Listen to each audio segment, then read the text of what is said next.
Thank you, Master of Ceremony. Dr. Subramaniam Swamy, he had done PhD in economics from Harvard University, thesis under Nobel laureate Simon Kuznets, and jointly authored research on index number theory with Nobel laureate Paul Samuelson. He is a assistant and associate professor of economics at Harvard University. Presently, he is holding the government positions, Member of Parliament for 6th term since 1974, 3 Lok Sabha and 3 Rajya Sabha. Presently a member of Rajya Sabha Upper House. He has authored various books, to name a few: Economic Development and Reform in India and China, A Comparative Perspective, The Foundations of Index Number Theory, Corruption and Governance in India, The Case of the 2G Spectrum Scam. Friends, I can say only few words that he speaks by heart, and his heart is supported by the evidences. With conviction he always speaks. With these few words, I welcome Dr. Subramaniam Swamiji. Please give with big round of applause.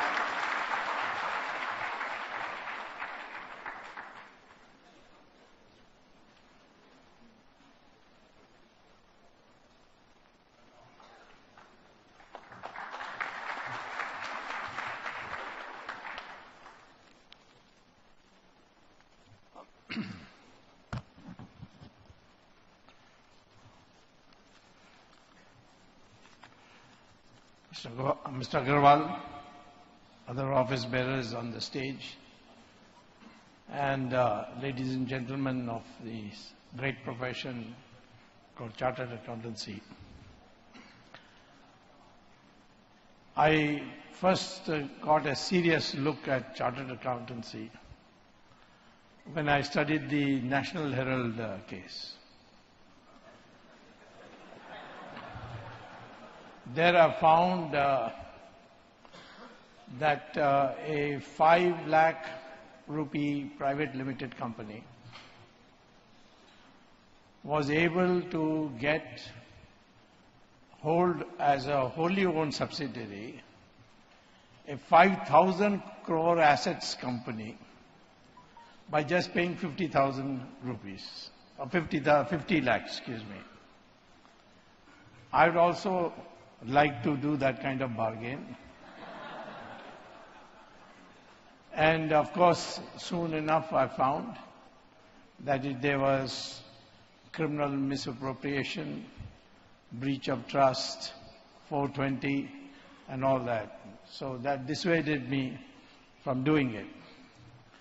But the chartered accountants were not at fault, because once I got the balance sheets of the company, which was only with 5 lakh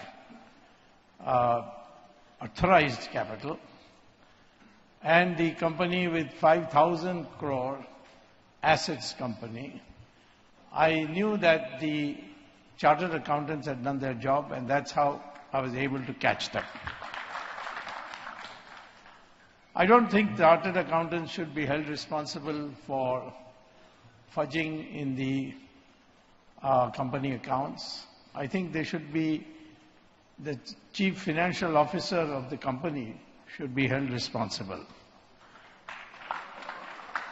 And maybe he should be required to file an affidavit that all the facts that he supplied to chartered accountants are true to his knowledge. That would ensure that the actual health of the companies are become known to the public. Of course, there have been chartered accountants, like there have been bad politicians, bad doctors, bad lawyers. There are bad chartered accountants. And the classic case is that of Enron, whereby constantly pushing everything into contingency liabilities, a false sense of health was created for the company.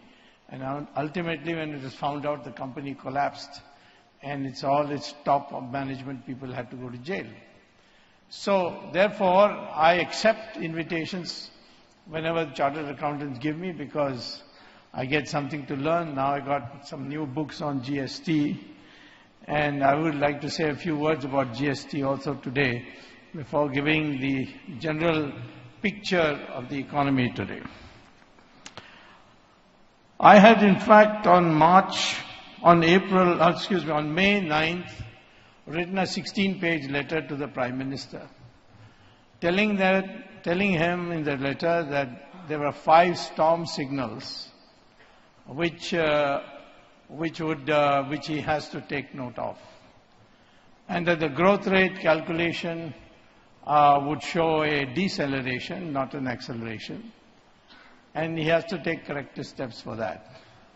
And I applied the now world-famous Samuelson-Swamy theorem on index numbers and showed what the real GDP growth rate is and not what is coming in the media. And today, the Reserve Bank and the Central Statistical Organization both have confirmed what I said, and that's not a surprise because I had based it on their data to come to a conclusion, but in May. There are many other storm signals which we need to note. There has been a consistent decline in the new jobs generated in the sector. This is largely because the medium and small industries, they have been squeezed of capital. And the reason they have been squeezed is the cost of capital has gone up. And the reason the cost of capital has gone up is the previous governor, Mr. Raghuram Rajan, he had insisted on going on raising the interest rates. And his philosophy was that he can control inflation only by raising interest rates. But that's like a doctor saying that the only way he can bring down the temperature of a patient is to kill him. Once he is dead, the temperature will definitely come down, of course. But you can't, you have to understand, and that is why I'm a little wary of employing for in economic matters, those who have got degrees only in management science, because management science teaches you bilateral transactions, whereas economics is a very complex subject of general equilibrium. And what you do in one sector affects all sectors, and by a process of input and output transactions. In 1925, the American president called all his top economic advisors and said, "I'm very unhappy that the unemployment rate is so high, and I would like to reduce it. So what should be done?" So the economists were unanimous at that time, and they said that the only way you can increase is by the usual economic law of demand and supply, and therefore you lower the wage rates. You persuade the labor unions to agree to a wage cut, and then you will see that employment will increase and therefore unemployment will come down. Well, the president negotiated with the labor unions, and sure enough, that's what happened. He was able to persuade them. So the wage rates were cut. And after the wage rates were cut, the unemployment increased and not decreased. So they were all puzzled, and they began a search as to what could be wrong. Now, it took a British economist called John Maynard Keynes to explain that when you cut wages, the purchasing power of the public also goes down. And if the purchasing power of the public goes down, then what happens is that the demand for products across the economy goes down, and that causes a depression, and that depression means unemployment, and that's exactly what happened in 1930. So this lack of knowledge of the general equilibrium setup of the economy is what is causing most of our problems today. When we bring all these experts from abroad, they may be Indians, but they don't live in India. The moment they lose their job, they go back to their American job. So therefore, I'm not against American education. I myself got American education, plus taught there, but I came and I stayed put. And every time the Prime Minister wants to send me abroad, I've said, no, I'll not take that job. Recently offered me the presidentship of the BRICS Bank. I said, no, I'm not going. The salary was, of course, obscene, but I'm not in need of a salary just now. So I'm saying the commitment.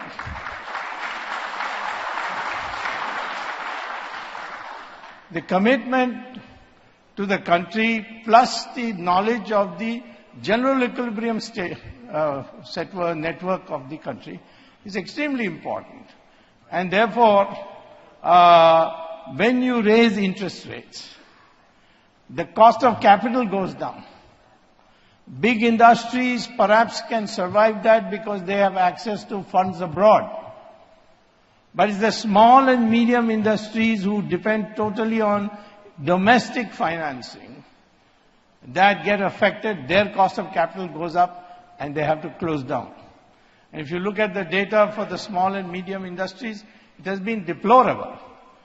And this is one of the storm signals I pointed out to the Prime Minister in my letter, that they are suffering, and much of the unemployment, because 60% of our employment in our country is due to small and medium industries. And therefore the focus has to be on that and the health of these small and medium industries. So therefore I would say that if you look at our economy today, there are many things which puzzle me. One is that our last 3 years, both the imports and exports have collapsed, have come down. It takes some kind of miracle is going on, because normally exports and imports don't simultaneously decline. But they have declined. Of course, the officials in the Commerce Ministry have put out saying that the trade deficit has gone down as an achievement. But what has happened is that the imports have gone down faster than the exports, and therefore the trade deficit is bound to go down. So this is something that needs to be corrected. Why is it that the export industry is not doing well? And why are you not able to export? Why is this declining? This is the second thing for which we need to give a serious thought. The indebtedness of households is also now increasing. This is something that needs to be addressed. In fact, today, one of the biggest tragedies that have taken place over the last 10 years is that the household share in the total in domestic savings in the country have come down from 35% of the total domestic savings to 29%. No other country, by the way, household savings is such a large proportion of the total domestic savings. In China, it's only 15%. In the United States, it is negative because they are all on credit. So India is a country where the households have played a major role in providing domestic savings. And for that, we have to give credit to women, because like Lakshmi, they have been in charge of household finance and they have been salting away money and saving money. So therefore, we have to address this also. And to address this, and particularly the middle class which does the savings, what we need to do is to encourage them. And encourage them in some concrete ways in which it might put some of your chartered accountants out of business, namely by abolishing income tax. The most important measure the country needs today, which has immediate impact on the economy, is the abolition of income tax, and that must be done, otherwise it can't be improved. Much of the corruption today is due to income tax. And if in this country, you cannot motivate people by force. You cannot motivate people by threatening prosecution. The only way you can motivate this country's people is by incentives. The day you abolish income tax, nobody is going to splurge that money. They will save that money. You should lower the interest rates. The prime lending rate is 12%. should have it not more than 9% for fixed deposits of 5 years. If you can have the rate of the loans being given at 9%, and your fixed deposits be getting 9%, the economy will prosper because the rate of investment will shoot up and go up to 40%. And if you manage to keep your capital output ratio at 4, you will get 10% growth rate, and because 40 divided by 4, and 10% per year for the next 10 years means all the poverty in the country will be eliminated, and we will become a global economic power ahead of China. China was not based on the indigenous growth that we have had. China was based on importing semi-processed goods from East Asia, adding value to it in Shenzhen and other places, and then exporting to the West. If you look at Chinese trade data, you will find that it has been consistently negative trade deficit. It's a deficit with East Asia countries.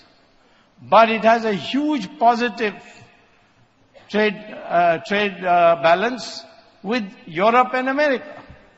Because these East Asian countries cannot directly anymore export to United States and Europe because their labor has become expensive. And if that labor has to be substituted, the best place was China. And China labor was cheap, is cheap. It's getting less and less so, but it is cheap. And therefore they added value in industry. Indian industry is more well-rooted in this country than the Chinese industry, because the Chinese industry is based on joint ventures with foreign companies, which have brought in these semi-processed goods from Japan, and then they export that to the West. Take Lenovo laptop. It's on it is written made in China, but it is not made in China. The entire circuits and the base is produced in Taiwan. It comes to China, they put in the keyboard, they put in the glass case and the outer cover, and then put a stamp made in China, and it goes to the West and gets sold at high price. That is the Chinese model. And that model is not going to work forever because of the fact that the Chinese labor is also getting more expensive. India is a country which can do that. It can divert the East Asian semi-processed goods traffic to India, and provided our infrastructure is sufficient. Our infrastructure is adequate. We are able to turn around ships not in 7 days but in 7 hours. That kind of efficiency comes in. This country will be able to have a huge trade with the Western world. Of course, we have other things in our country which we can export. Our agricultural products are the cheapest in the world.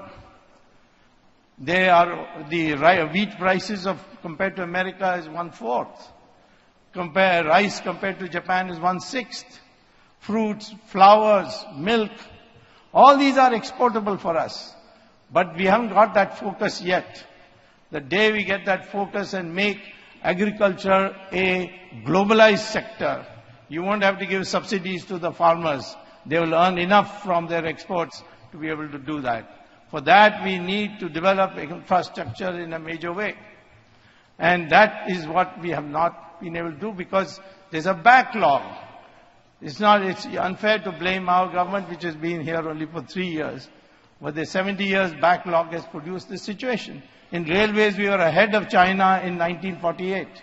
Today, we are far behind China because the Chinese have invested in rail stock. We have to do that, otherwise more accidents are going to take place. So I'm pointing out these storm signals with a solution attached with it. And these solutions, I'm telling you, are primarily which will affect the people immediately, not tomorrow, day after. that it will filter down to you. This is the mistake of Narasimha Rao, who produced massive economic changes by economic reform. I'm also happy and proud to say that the blueprints were provided by me and implemented by Narasimha Rao and executed by Mr. Manmohan Singh. But Manmohan Singh got 100% of the credit and we got nothing, neither Narasimha Rao nor I. But that doesn't matter. The man who should get the credit is Narasimha Rao. In the political office, he had the gumption, the guts, the savvy mind to be able to sell these abolitions of quotas, licenses, all in one blow. We need that kind of thing. But that was not enough for him, because when he abolished quotas and licenses, the immediate rental income of those touts who used to get licenses and quotas from ministers and then give it to users, they suddenly went out of business. And they were mostly Congress party people, because that was the ruling party, so they had to be in it. And therefore, Mr. Narasimha Rao, despite producing the best results, lost the elections in 1996, and his party's strength was down to half, when he should have been celebrated as a great hero.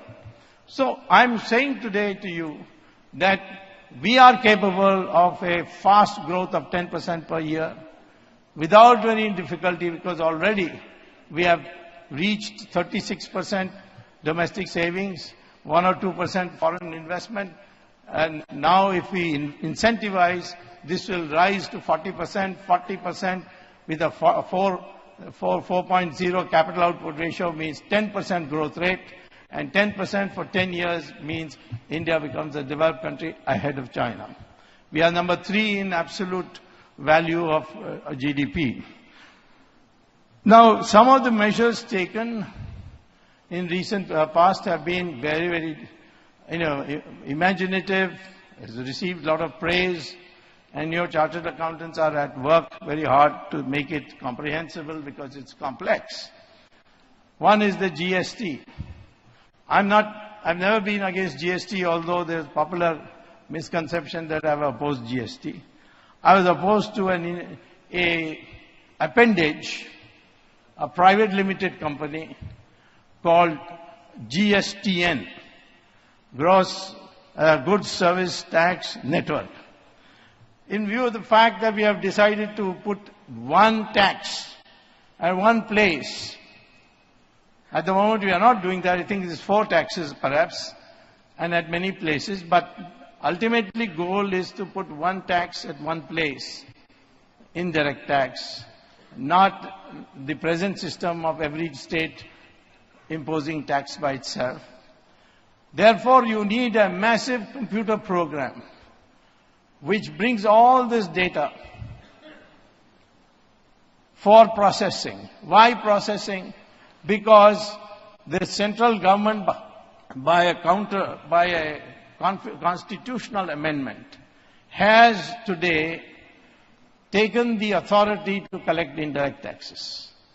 And so those indirect taxes, once collected, if a product is produced in Maharashtra and sold in Madhya Pradesh, if you put the tax only where the sale takes place, Madhya Pradesh gets all the benefit. So to share this money, you need a computer program to be able to know what each company is producing where at what spot. And that is the main reason why this GSTN was set up. It was not set up by us, it was set up by the previous government. But in that GSTN, the computer program was to be decided by this private limited company called GSTN, where the government of India and the state governments put together had 49% of the shares. 51% of the shares belonged to private parties like the HDFC, the ICICI, and the LIC Household Finance Company, which is essentially a private company, and a wholly owned subsidiary of the National Stock Exchange, a newly created company, wholly owned subsidiary. Now, they had 51%, and the directors accordingly. Now, why should it be necessary to have private limited banks? They may be very good banks, but that doesn't mean you should have it. You have so many public sector banks. If they are so inefficient compared to private banks, then nationalize these public sector banks. Why are we keeping inefficient banks? But there's no indication they are any more or less inefficient than private banks. But these two banks, the shareholding is essentially in the hands of the foreigners. In fact, they're having a problem with the finance ministry, which was originally taking the view that HDFC and ICICI is not an Indian company. But the fact still remains whether they are Indian company or not an Indian company. The fact remains that the bulk of these shares are owned by foreigners. And all this sensitive data of 44 lakh companies will be fed into this computer, which GSTN does not have. And that is now GSTN has what is called as outsourced to Infosys. And Infosys is not big enough to do this job, so they've already said as of July 1 they can't do it. I don't think even now they have been able to do very much. The GSTN data, moreover, will be available to the wholly owned subsidiary of the National Stock Exchange. It will be available to three private companies, which will be giving out, could have the potential of giving out this data to foreigners, to private parties, which will give them an unfair advantage in the stock market itself, because the wholly owned subsidiary of the National Stock Exchange could very well share these with stockbrokers. There is no way. So I had in fact decided to vote against it in Parliament. But fortunately the Prime Minister agreed with two of my conditions. I had two conditions, he agreed to the two conditions. First condition is that the CAG must audit the accounts of the GSTN. Would you believe it? The entire money for computer program, all that is being provided by the Government of India, even though it is a minority shareholder. And therefore, the CAG ought to audit it. This is all public money. But that was not allowed. It was barred.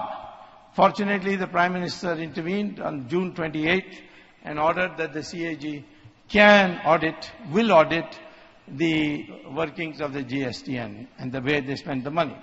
The second was, I wanted the Home Ministry to do a security check of whether this is acceptable.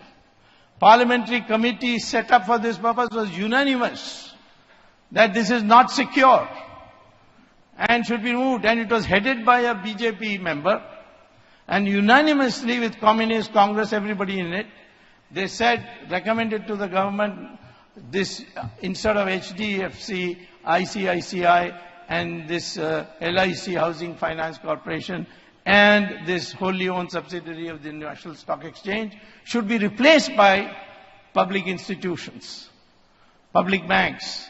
We have got plenty of them and very big. Now, all this data is to be processed now by Infosys. Infosys doesn't have the capacity to do it.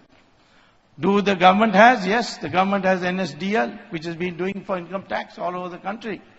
It is in a position to do it. So that is the reason why I think today, with all your very good work in simplifying and telling people, that ultimately this has to be solved before the GST can be fully operational and benefit this country. And I think that therefore now you should produce another volume on GSTN and tell the truth.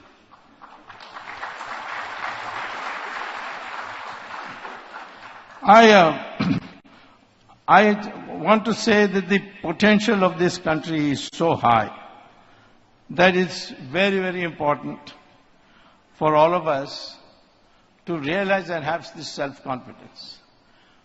I remember when I came back from Harvard and I propagated that if India gave up Soviet socialism and adopted market economy, our growth rate will go up from the so-called Hindu rate of growth of 3.5%, which the communists didn't want to take responsibility. It was the Soviet model's growth rate of 3.5% per year. They declared it as a Hindu rate of growth.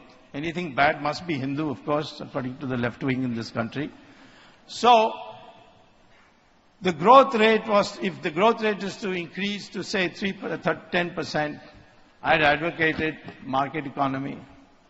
I had advocated that the licenses and quotas should be removed, and that it should be based on the incentive system, it should be based on auction and so on.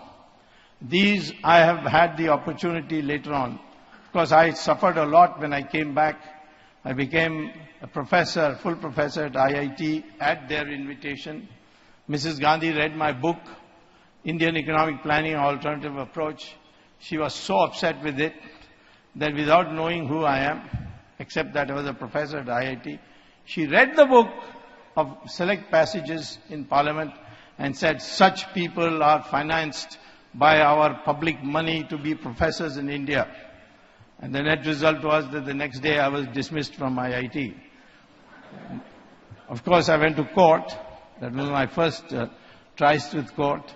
Took me 22 years, but I won the case. I rejoined for one day because I was already cabinet minister, so I couldn't teach, so I rejoined for one day. And then asked for my salary, back salary, and at 18% interest rate.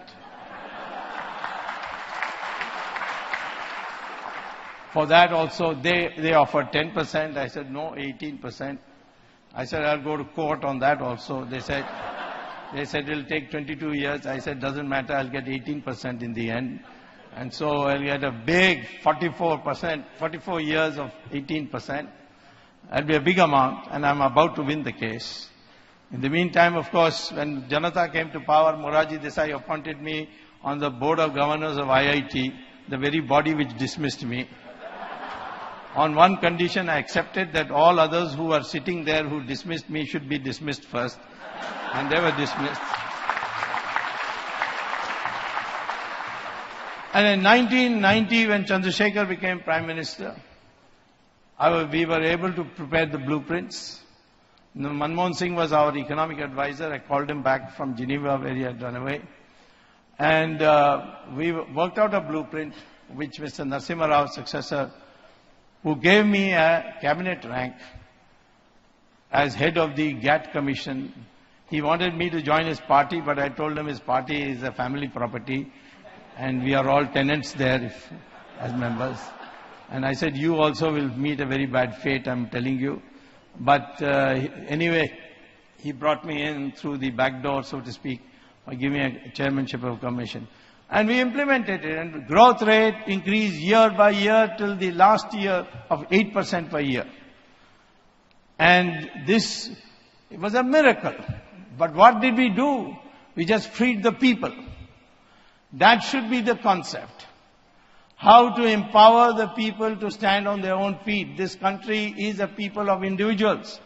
We don't have a pope, we don't have a church, we don't have a Bible. We have Bhagavad Gita, we have Vedas, but these are all subject to your interpretations. There are sadhus in every part of India. They are in such demand that even bogus ones get in. Sometimes I am mistaken for a sadhu because my last name is Swami.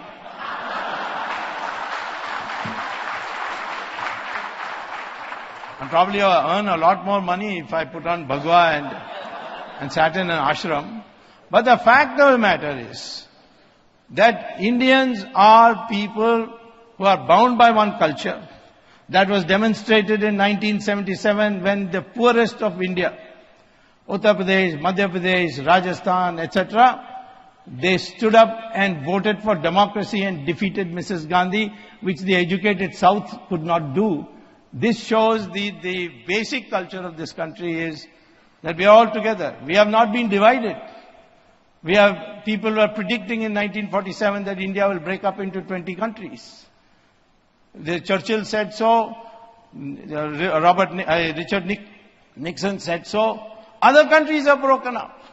This great Soviet Union, which they used to extol, the communists used to extol as a place where there is no inflation, there is no unemployment, there is no poverty. Today, there is no Soviet Union also. Broken up into 16 countries. Yugoslavia into 4 countries. Indonesia into 2 countries. Pakistan into 2 countries, maybe in the future into 4 countries.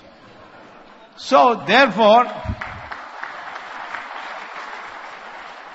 this country has stood all kinds of crises and has stood as one, and every time there's a crisis, people come together. The performance of the Bombay people in the recent flood is something that should be celebrated all over the country.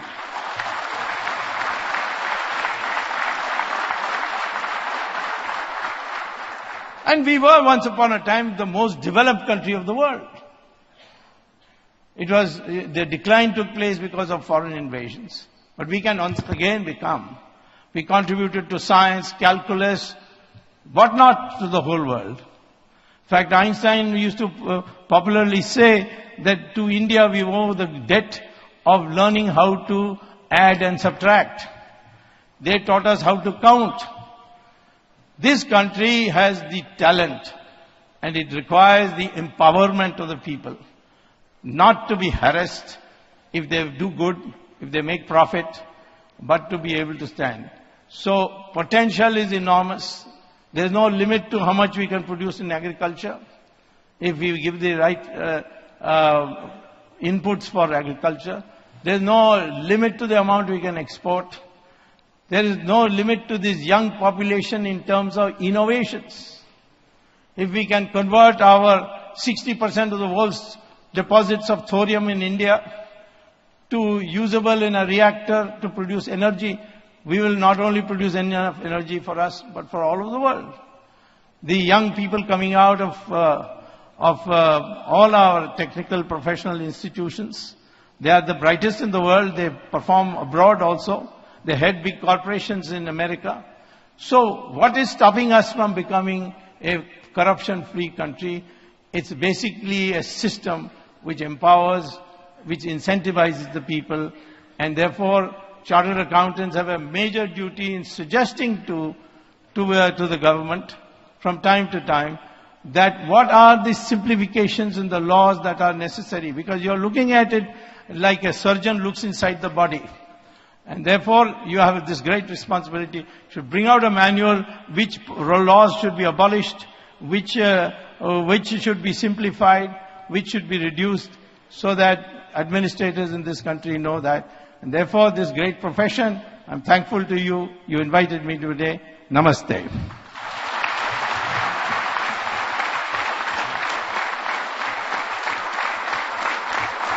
For one question only. Only one question. Only one question.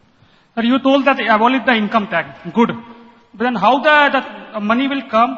One view is coming up. If banking cash transaction on every deposit, let's charge 1%. What is the view on that? If every transaction in the bank, charge some 1% or 2% on every transaction in the bank. No. That's a long way off. That requires much more work to be done. What I would suggest to you is, please know that before 2012, you did not know that you can generate annually 3 lakh to 4 lakh crores of money by auctioning 2G spectrum. And this is not a one-time affair. 3G is coming, 4G, 5G. So this G means generation, by the way. Unfortunately, Manmohan Singh got it mixed up when somebody asked him, what is this 2G? He says, Sonia Ji and Rahul Ji.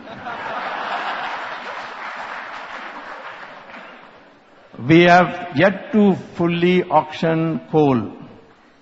We'll get 11,000 crores, 11,000 lakh crores.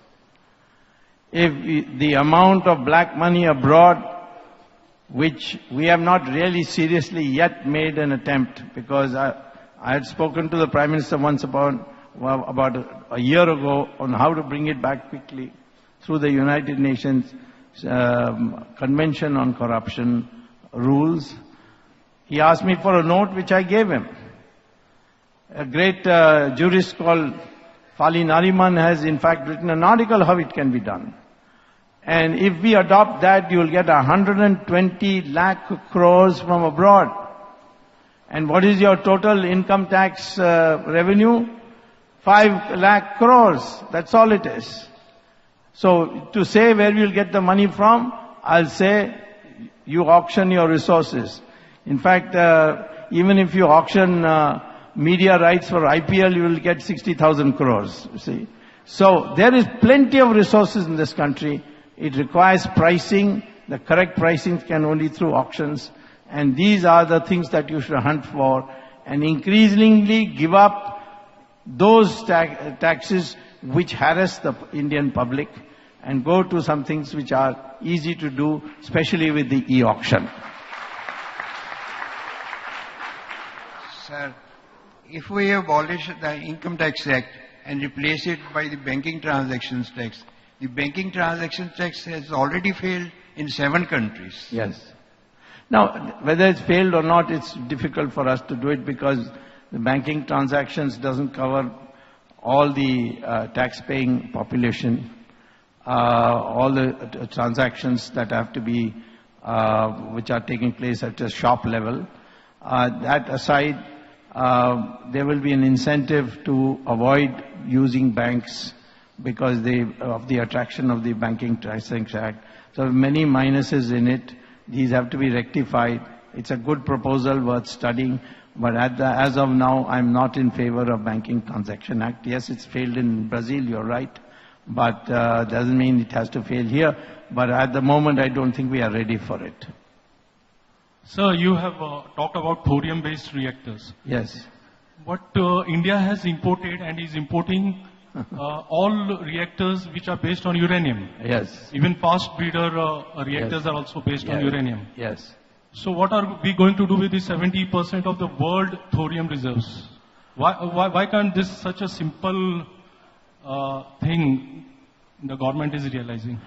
Well, Homi Bhabha did realize it, and he found that the monazite which is available on the sands of Tamil Nadu and Kerala have the, if properly refined, can be converted into thorium.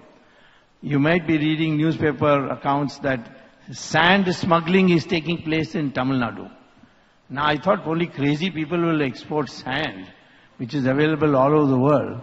But the sand of Tamil Nadu and Kerala have monazite which can be converted into thorium. And therefore, in the Western world, they realize that uranium will go completely, the supply will be finished by 2050. And therefore, they are looking for replacement and they are doing research on thorium. We had already done research of the 3 stages, 2 stages were completed, 1 stage was left. Then this Indo-American nuclear treaty was signed, and we are committed to buying uranium reactors from France and from America. But whatever costs we have sunk in it, it doesn't matter. We ultimately should plan for this thorium-based reactors, which will be the cleanest reactors from the environment point of view.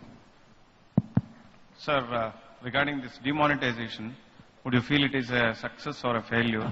Because almost 98.96% of the money has come back. But again, one more thing is 90% of the money is back into the economy. Whether it will reduce our black money or corruption, sir. If I say it's a failure, I'll be incriminating myself. Because in 2004, Mr. Modi had appointed a committee for the Lok Sabha elections called Strategic Action for the Lok Sabha polls, Strategic Action Committee, and I was appointed chairman, and we had recommended demonetization. But there were conditions attached to it which were not implemented. One was that there should be 6 times more 100 rupee notes than there are at the present, and those should be printed first. And I said it would take about 2 years. Then I said, also you can introduce a 200 rupee note also, if 500 and 1000 are going. In America, by the way, there is no note of a higher denomination than $100. But 100 and 200, fine.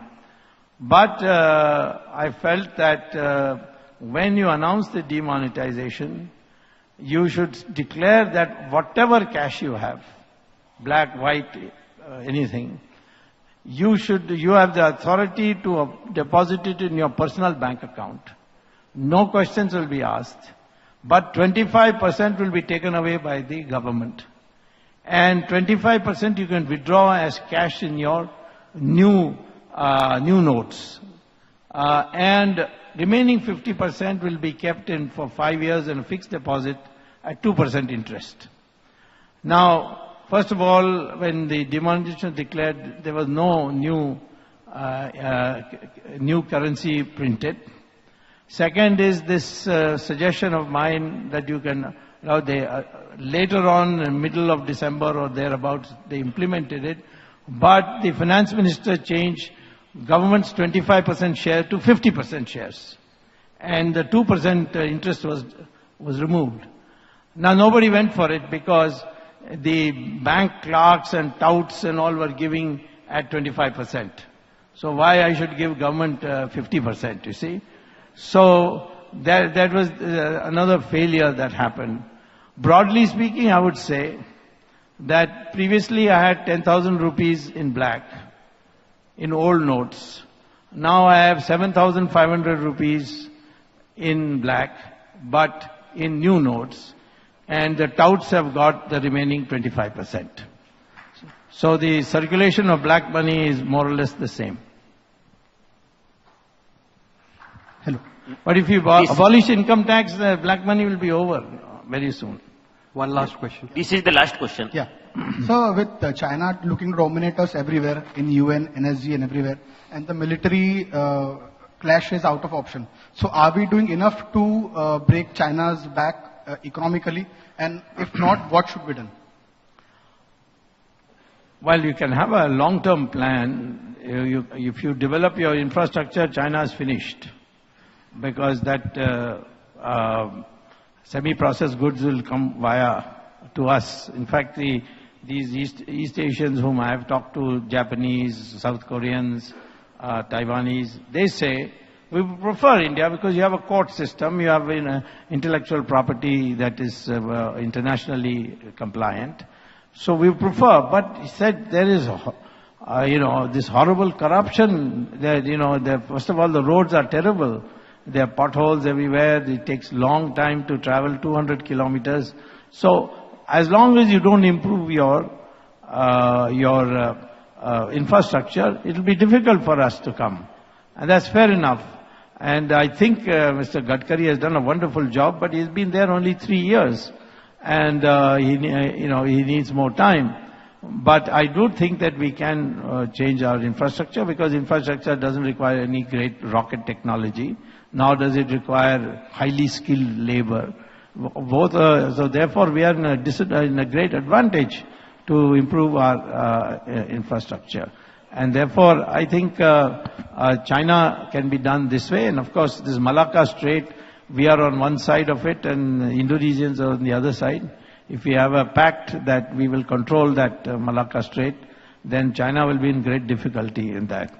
I certainly personally believe that India and China should be normal friends, not resorting to war, and we should persuade China to give us a free hand in dealing with Pakistan, and this would be the great gain that we would have by a normal relations with China.